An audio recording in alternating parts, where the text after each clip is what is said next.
రాజకీయాల్లో శాశ్వత మిత్రులు శాశ్వత శత్రువులు ఉండరనేది నానుడి. అన్ని వేళలా ఇది రుజువు అవుతోంది. తెలంగాణలో ఇప్పుడు ఫిరాయింపుల పర్వం కొనసాగుతోంది. పాత ప్రత్యర్థులంతా ఇప్పుడు బలవంతంగా మిత్రులుగా మారాల్సి వస్తోంది. అధికార పార్టీలో కలిసి పనిచేయాల్సిన పరిస్థితి ఏర్పడింది. మరి గ్రేటర్ హైదరాబాద్ శివార్లలోని ఓ నియోజకవర్గంలో పరిస్థితి కొంచెం భిన్నంగా కనిపిస్తోంది. ఆ నియోజకవర్గం ఏదో, అక్కడి పరిస్థితి ఏంటో ఉలుక్కేద్దాం. హైదరాబాద్ మహానగర శివారులో ఉన్న పటాన్చెరు నియోజకవర్గ రాజకీయ సమీకరణాలు క్రమంగా మారిపోతున్నాయి. పటాన్చెరు ఉండడానికి సంగారెడ్డి జిల్లా అయినా గ్రేటర్ పాలిటిక్స్ ప్రభావం బాగా ఉంటుంది.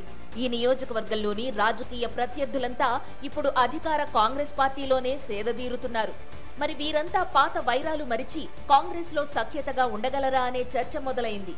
అసెంబ్లీ ఎన్నికల్లో పటాన్చెరు గులాబీ పార్టీ టికెట్ కోసం గూడెం మహిపాల్ రెడ్డితో పోటీ పడిన నీలం మధు టికెట్ దక్కకపోవడంతో కాంగ్రెస్ లో చేరారు.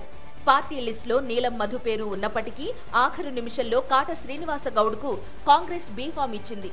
తనను మోసం చేసినందున కాంగ్రెస్ పార్టీపై దుమ్మెత్తిపోసిన నీలం మధు మరోసారి పార్టీ మారి బీఎస్పీ టికెట్ పై పోటీ చేసి ఓడిపోయారు. పటాన్చెరు నుంచి బీఆర్ఎస్ అభ్యర్థి గూడెం మహిపాల్ రెడ్డి విజయం సాధించారు. రాష్ట్రంలో కాంగ్రెస్ అధికారంలోకి రావడంతో నీలం మధు మళ్లీ కాంగ్రెస్ గూటికి చేరారు.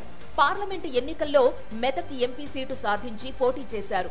స్వల్ప తేడాతో ఓడిపోయారు. గూడెం మహిపాల్ రెడ్డి గతంలో కాంగ్రెస్ లో ఉన్నప్పుడు నీలం మధుతో ఏమాత్రం పడేది కాదు. ఇద్దరి మధ్య ఉప్పు నిప్పు పరిస్థితి కొనసాగింది. అదేవిధంగా ఎన్నికల్లో ఓడిపోయి పటాన్చెరు కాంగ్రెస్ ఇన్ఛార్జిగా ఉన్న కాట శ్రీనివాస్ గౌడ్తో కూడా ఈ ఇద్దరికి పడదు. ఇప్పుడు ముగ్గురు నేతలు ఒకే గూటిలో కొనసాగాల్సి ఉంది. ఎమ్మెల్యే మహిపాల్ రెడ్డి కాంగ్రెస్ లో చేరితే తమకు ఇబ్బంది వస్తుందని ఇన్ఛార్జ్ కాట శ్రీనివాస్ గౌడ్ నీలం మధు వ్యతిరేకించారు. ఇష్టం ఉన్నా లేకపోయినా ప్రత్యర్థులంతా ఒకే పార్టీలో ఇమడాల్సి వచ్చింది. ఎమ్మెల్యే మహిపాల్ రెడ్డి రాజకీయ ప్రస్థానం కాంగ్రెస్ పార్టీతోనే ప్రారంభమైంది.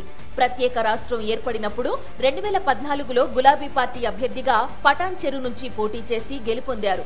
అలా మొన్నటి ఎన్నికల వరకు వరుసగా 3 సార్లు విజయం సాధించి హ్యాట్రిక్ సాధించారు. 3 సార్లు బీఆర్ఎస్ నుంచి గెలిచినప్పటికీ గూడెంకు కాంగ్రెస్ లో కూడా అనుచరులు ఉన్నారు. ఇప్పుడు ఇదే అంశం కాంగ్రెస్ లోని ఇతర నేతలకు సమస్యగా మారిందంటున్నారు. బీఆర్ఎస్ నుంచి గెలిచి కాంగ్రెస్ లోకి వచ్చిన మహిపాల్ రెడ్డి తన అనుచరులనే పట్టించుకుంటాడా, తమకు కూడా ప్రాధాన్యం ఇస్తాడా అని గతంలో ఆయన ప్రత్యర్థులు, తొలి నుంచి కాంగ్రెస్ లో ఉన్న నేతలు సందేహాలు వ్యక్తం చేస్తున్నారు. మొత్తం మీద పటాన్చెరు నియోజకవర్గం పాలిటిక్స్ హాట్ టాపిక్ గా మారాయి. ఒకనాటి ప్రత్యర్థులంతా ఇప్పుడు కాంగ్రెస్ లోనే ఉన్నారు. మరి వీరు సఖ్యతతో కాంగ్రెస్ కోసం పనిచేస్తారా, లేక తమ సొంత గ్రూపులు ఏర్పాటు చేసుకుని పాత వైరాన్ని కొనసాగిస్తారా అనేది చూడాలి.